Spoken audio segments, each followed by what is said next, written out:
Good morning to all of you मेरे प्यारे शिक्षक और शिक्षिकाओं। जैसे कि आपको पता है कि नियोजित शिक्षकों के लिए बिहार सरकार ने एक सक्षमता परीक्षा लेने का आयोजन किया है और उसके लिए फॉर्म भी अप्लाई कर दिया है।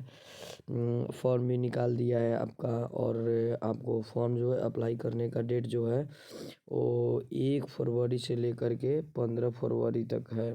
अगर आप 1 फरवरी से लेकर के 15 फरवरी तक ऑनलाइन नहीं कीजिएगा तो आपको अमान्य माना जाएगा, आपके फॉर्म को ये सबमिट नहीं होने दिया जाएगा। उसके बाद बात करते हैं आगे की क्या है।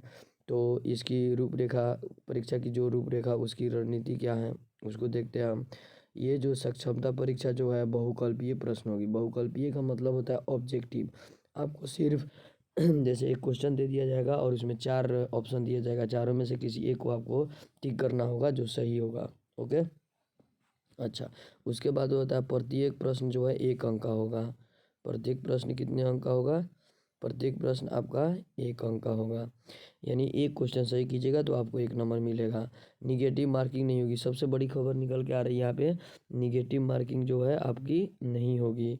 आपको किसी भी, जैसे निगेटिव मार्किंग का मतलब होता है आपने जैसे 10 क्वेश्चन है आपने, और निगेटिव मार्किंग जैसे मान लीजिए 1/4 है, तो आपने अगर 10 में से 5 क्वेश्चन सही किया या 10 में से 6 क्वेश्चन आपने 10 में से आपने क्या किया, 6 क्वेश्चन सही किया मात्र, और 4 क्वेश्चन क्या किया, गलत कर दिया। तो यानी 4 क्वेश्चन गलत करने पे आपके सही में से 1 मार्क्स कट जाएंगे, डाउन हो जाएंगे। यानी 6 क्वेश्चन तो आपको सही किया, आपका 6 नंबर आना चाहिए, लेकिन 1 क्वेश्चन आपने गलत कर दिया, 4 क्वेश्चन आपने गलत कर दिया तो 1 नंबर कट जाएंगे, यानी टोटल आपका 5 मार्क्स ही आएंगे।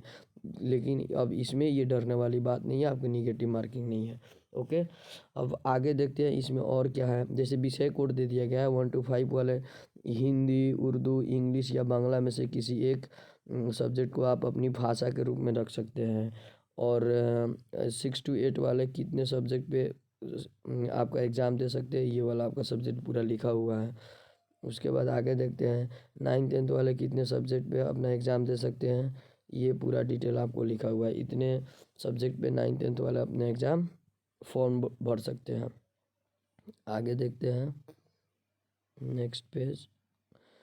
उसके बाद है जैसे 11-12 वाले, 11-12 वाले में भी नियोजित शिक्षक है, वो अपने कितने फॉर्म को है कितने विषय से भर सकते हैं, उनका ये विषय आपको दिया हुआ है।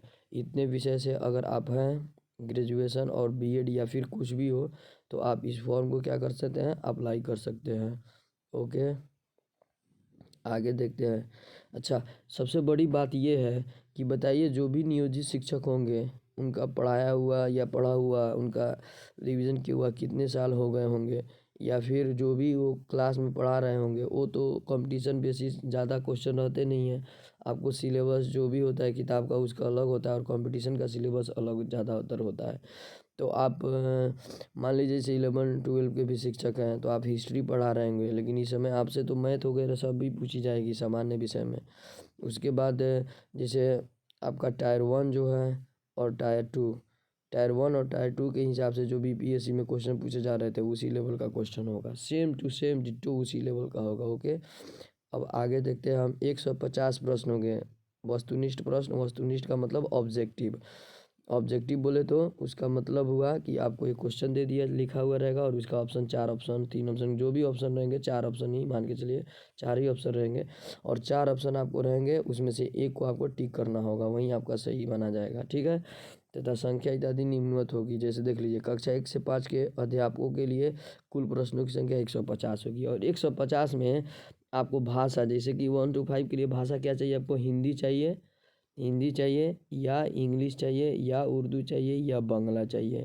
इन्हीं किसी चारों में से एक भाषा को आपको सेलेक्ट करना है, उससे 30 नंबर का पूछेंगे। जो अगर मान लीजिए किसी ने उर्दू सेलेक्ट किया, किसी ने बांग्ला का सेलेक्ट किया, किसी ने हिंदी सेलेक्ट किया, किसी ने इंग्लिश सेलेक्ट किया, तो उसके लिए आपको 30 मार्क्स का उसका एग्ज़ाम आपको देना पड़ेगा। ठीक है, और भाग 2 में 3 भाग रहेंगे एग्ज़ाम के दिन ही। उसी में भाग 2 में आपको सामान्य अध्ययन पूछे जाएंगे। सामान्य अध्ययन के 40 प्रश्न रहेंगे, जिसमें आपको, सामान्य अध्ययन से मेरा मतलब हुआ जिसमें आपको मैथ भी रहेगा, रीजनिंग भी रहेगा, जीके भी रहेगा आपका, और साइंस भी रहेगा, हो सकता है एक आध हिंदी भी रहे, एक आध इंग्लिश भी रहे। सामान्य भाषा मतलब कोई भी 1 to 5 में जो भी सामान्य भाषा सामान्य अध्ययन का जो भी 1 to 5 में सामान्य सब्जेक्ट होता है उसमें से 40 मार्क्स का तो आपका ये ही रहेगा। और उसके बाद आपका भाग 3 जो आता है उसमें 1 to 5 के लिए 3 भाग में बटे होंगे आपके प्रश्न। 1 to 5 में आपके 80 प्रश्न होंगे भाग 3 से, यानी सामान्य विषय से। सामान्य विषय अब इसमें हो गया कि आपकी इसमें पूरी की पूरी सब्जेक्ट इसमें रहेगी। और सामान्य अध्ययन से आपकी सामान्य अध्ययन से आपको जो है सामान्य अध्ययन से आपको जो है जीके वगैरह ये सब रहेंगे, ठीक है। और जीके जीएस जीके और साइंस रहेंगे, ठीक है। जीके का जितना पोर्शन होता है वो रहेंगे, जैसे ईवीएस वगैरह भी हो गए, 4 5 में ईवीएस रहते हैं। तो एससीईआरटी और एनसीईआरटी बेस्ड होगा तो 40 नंबर का उनसे रहेगा, विज्ञान और साइंस ईवीएस मिला करके। और सामान्य विषय जिसमें मैथ रहेंगे, रीजनिंग रहेंगे, इंग्लिश रहेंगे, साइंस रहेंगे, जीके वगैरह सब रहेंगे, उससे आपको 80 मार्क्स का क्वेश्चन पूछाएगा। कुल मिलाकर 150 मार्क्स हो गए, ओके। और 6 to 8 के लिए सेम वही है। भाषा के लिए आपको 30 प्रश्न रहेंगे, सामान्य अध्ययन से 40 प्रश्न रहेंगे, और संबंधित विषय से 80 प्रश्न। संबंधित विषय का मतलब समझे तो जैसे मान लीजिए किसी ने ग्रेजुएशन हिंदी से किया है और बीएड डीएलएड भी हिंदी से किया होगा, या दक्षता परीक्षा भी हिंदी से दिया होगा, या इंग्लिश से, या मैथ से, या मैथ साइंस से, तो जो भी जिनका भी सब्जेक्ट रहा होगा उस सब्जेक्ट से आपका 80 प्रश्न रहेंगे, जो आपका मेन सब्जेक्ट होगा। और 1 to 5 में कोई मेन सब्जेक्ट नहीं होता है, ओके। जैसे 9th 10th वालों के लिए भी 150 प्रश्न रहेंगे, इनका भी वही सेम सिलेबस रहेगा। 30 प्रश्न भाषा से रहेंगे, इसमें से कोई भी भाषा ये चुन सकते हैं। अच्छा, सामान्य अध्ययन से आपके 40 प्रश्न होंगे, और संबंधित विषय से 80 प्रश्न होंगे। जैसे मान लीजिए कोई मैथ का टीचर है तो उससे मैथ के 80 प्रश्न रहेंगे, कोई साइंस का टीचर है तो साइंस के 80 प्रश्न रहेंगे, ओके। यहाँ तक आपको डाउट क्लियर हो गया, आई होप कि आपको समझ में आ रहा होगा। और 11 12 वालों के लिए आपकी वही सेम सिलेबस रहेगी। 11 12 वालों की जो है 30 प्रश्न आपके भाषा से रहेंगे, सामान्य अध्ययन से 40 प्रश्न रहेंगे, यानी जीके वगैरह सब, मैथ रीजनिंग ये सब मिला करके आपको 40 प्रश्न पूछे जाएंगे। पूरा total science math reasoning GK English वगैरह का को डाल सकता है, ये सब मिला के आपको 40 प्रश्न रहेंगे।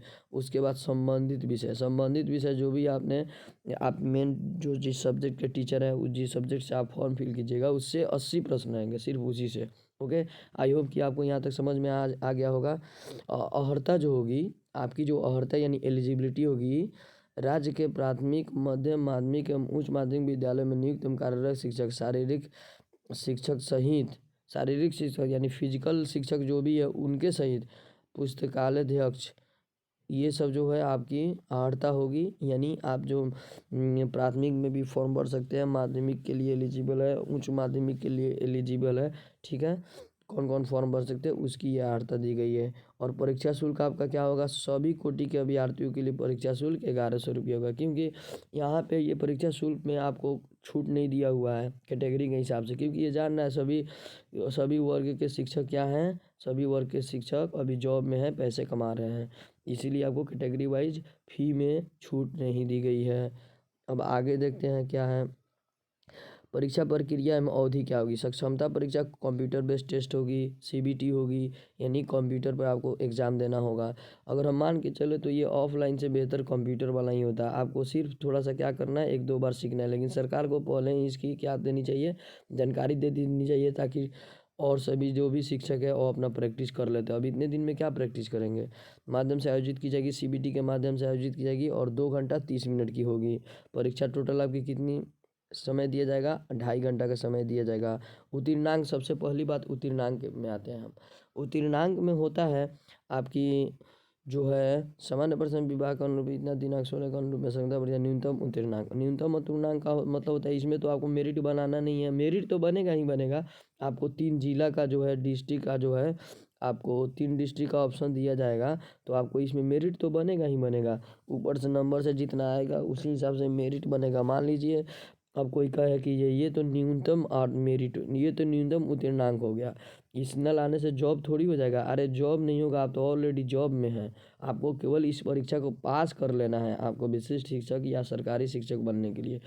आपको क्या करना है, आपको मान लीजिए, और जिनका अब ज़्यादा नंबर आता है उसमें ये नहीं है कि 200 सीट है और क्या करेगा, ऊपर से मान लीजिए 90 तक, 100 से लेकर के 90 तक के बीच में नंबर वाले ही 200 सीट भर लेते हैं, तो जो 89 नंबर लाए हैं उनका सिलेक्शन नहीं होगा। ऐसा कुछ नहीं है, इसमें सीट नहीं है। केवल आपको क्या करना है, अपनी सीट को पक्का करने के लिए, अपनी खुद के जॉब को पक्का करने के लिए, यानी सरकारी बनने के लिए आपको क्या करना होगा, जो भी सामान्य कैटेगरी को गया, जनरल कैटेगरी के पुरुष पुरुष के लिए अब मैं बात कर रहा हूँ, क्या सिर्फ पुरुष, जनरल कैटेगरी मेल के लिए 40% अंक लाने के लिए होंगे। 40% का मतलब 60 नंबर, 150 में आपको 60 नंबर मार्क्स लाने ही लाने होंगे। ओके, अब ये नंबर मान लीजिए कुछ कम मार्क्स भी आता है तो आपको कैसे 60 नंबर तक पहुंचाया जा सकता है, मैं इसकी पूरी जानकारी दूंगा, आप इस वीडियो में बने रहे।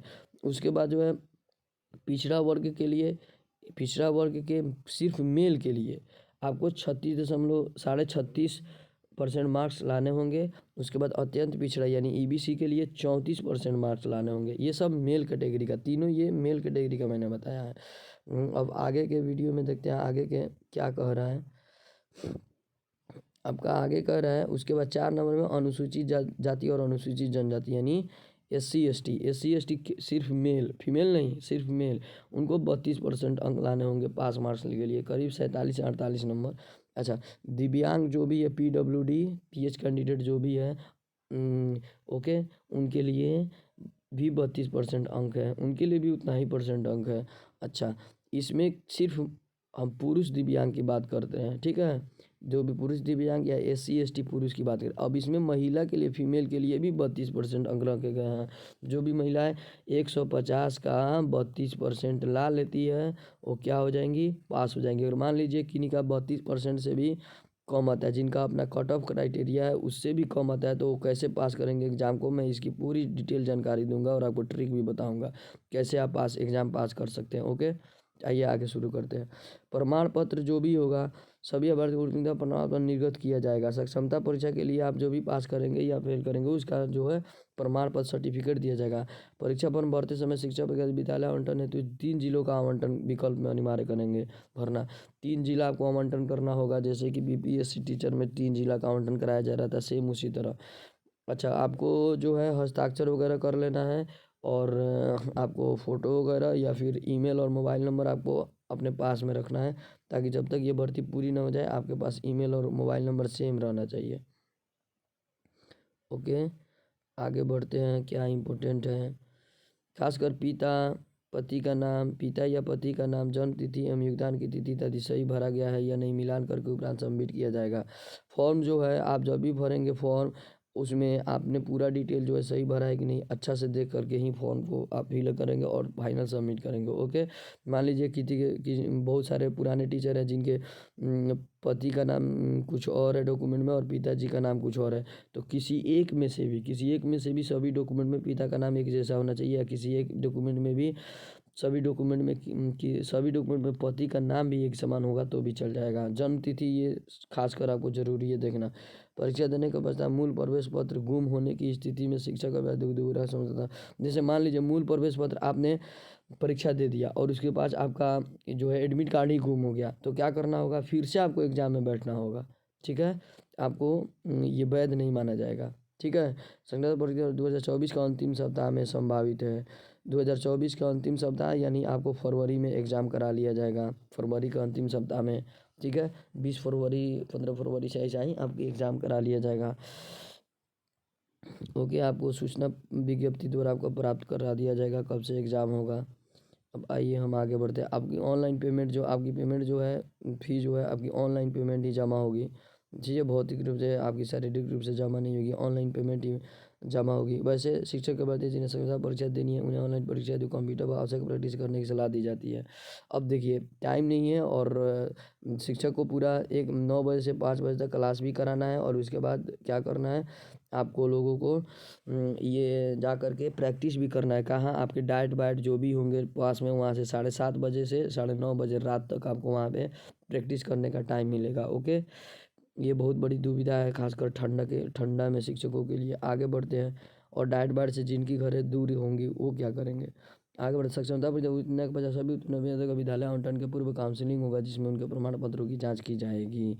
और बहुत सारे पुराने शिक्षक हैं जिनके प्रमाण पत्र बहुत सारे गलत है, सही है, जो भी जिनका भी गलत होगा वो क्या करेंगे, अपना प्रमाण पत्र जो भी गलत होगा अपडेट बनवा करके रखेंगे। और थंब इम्प्रेशन आपको वहाँ पे लिया जाएगा, आईरिस रिकॉग्निशन किया जाएगा, यानी आई का फ़ोटो खींचा जाएगा और थंब इम्प्रेशन भी वहाँ पे लिया जाएगा। फिर से जब वहाँ पे आप एग्ज़ाम में दे देंगे थंब इम्प्रेशन और आई का फ़ोटो आपको स्कैन किया जाएगा, उसके बाद आपका ये जब जाएंगे आप डॉक्यूमेंट वेरिफिकेशन में, वहाँ पर भी आपका थंब इम्प्रेशन मैच किया जाएगा कि आप वही आदमी है कि नहीं, वही व्यक्ति है कि नहीं, और आइरिस का भी मैच किया जाएगा। ओके, कोई डाउट यहाँ तक? अब आगे आते हैं, इसमें और कोई विशेष जानकारी तो नहीं है। आगे जो भी विशेष जानकारी है उसको हम लोग देख रहे हैं। नॉर्मलाइजेशन, सबसे बड़ी बात आपकी यही वाली पोर्शन है नॉर्मलाइजेशन की, कि सर ये नॉर्मलाइजेशन क्या है।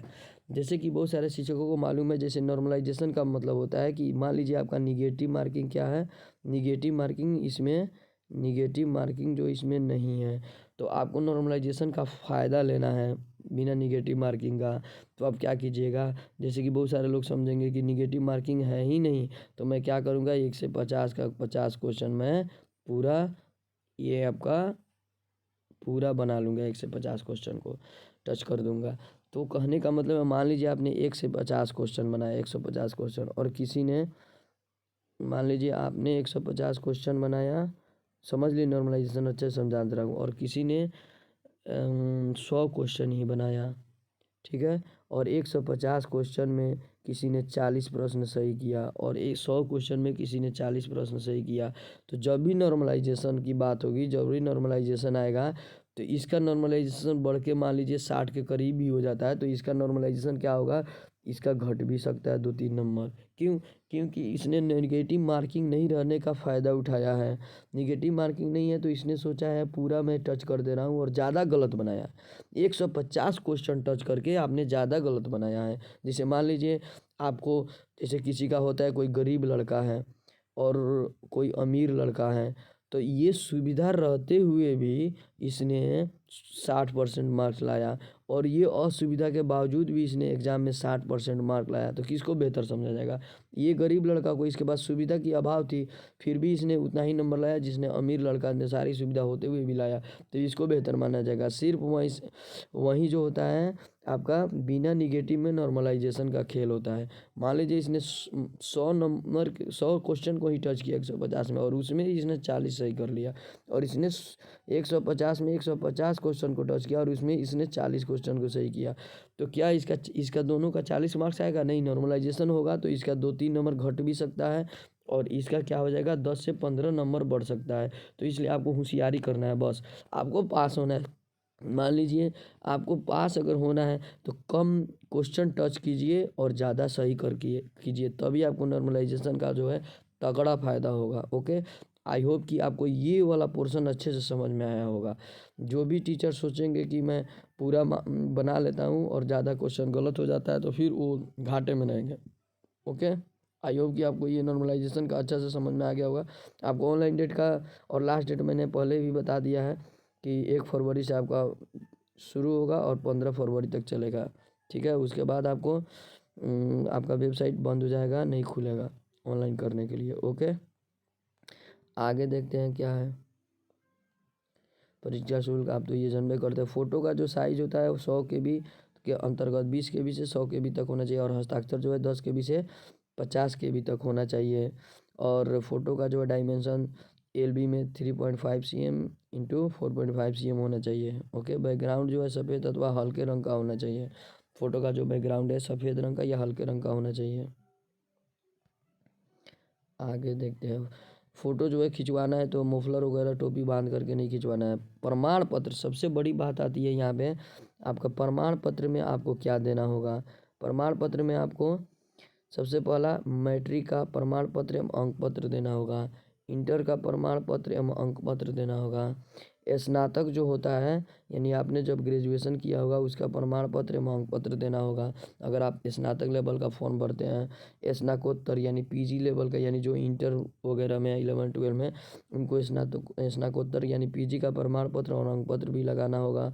और जो भी लोग बीएड डीएलएड ये पीलीव और अन्य प्रशैक्षणिक प्रमाण पत्र जिनको भी मिला है वो अपलोड करना पड़ेगा।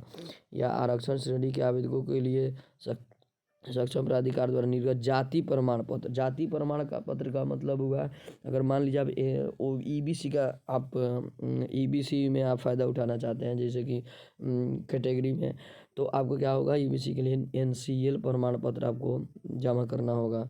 अच्छा, आधार कार्ड आपको रखना होगा। टेट सीटेट एस्टेट उत्तीर्णता प्रमाण पत्र रखना होगा, या जो दक्षता परीक्षा पास किए उनको प्रमाण पत्र नहीं लगा वो वाला। और नियोजन इकाई द्वारा जारी नियुक्ति पत्र, जो नियुक्ति पत्र आपको जारी किया गया था, आपको अपॉइंटमेंट लेटर ज्वाइनिंग लेटर मिला था उसका आपको फ़ोटो खींच करके स्कैन करके डालना होगा। और लास्ट में जो 10वां जो है आपका 10वें नंबर पे आपका दिव्यांग आवेदकों के लिए दिव्यांग प्रमाण पत्र यानी पीएच प्रमाण पत्र या पीडब्ल्यूडी प्रमाण पत्र आपको इसमें जमा करना होगा। ओके, आई होप कि आपको अच्छे से समझ में आ गया होगा ये वाला। उसके बाद आपको एडिट करने के लिए आपको वांछनीय विवरण सुधार करने के आवेदन को सुरक्षित करने के लिए सेव करें, आपको सेव कर लेना है, ठीक है। उसके बाद यदि ऑनलाइन भरे गए आवेदन पत्र में कोई त्रुटि हो तो एडिट बटन को एडिट, अगर आपने कोई गलत भर दिया है तो उसमें एडिट बटन दिया रहेगा। आप जो है आपने क्या करना है, एडिट बटन पे क्लिक करके आपको अपना फिर से फॉर्म को एडिट कर लेना है, सुधार कर लेना है। यूज़र आईडी और पासवर्ड जो है कार्यालय कदापि न भेजें। किसी को भी जो भी पासवर्ड या यूज़र आईडी मिलेगा वो किसी कार्यालय को या किसी को भी शिक्षा विभाग या किसी विभाग के आदमी को नहीं दें या किसी के पास ना भेजें। ऑनलाइन आवेदन जो है ऑनलाइन के अलावा किसी भी अन्य माध्यम से आवेदन पत्र स्वीकार नहीं किया जाएगा, यानी ऑफलाइन माध्यम से स्वीकार नहीं किया जाएगा। आपको साइबर कैफे के पास जा कर के ऑनलाइन आवेदन कर लेना है। ओके, आगे बढ़ते हैं।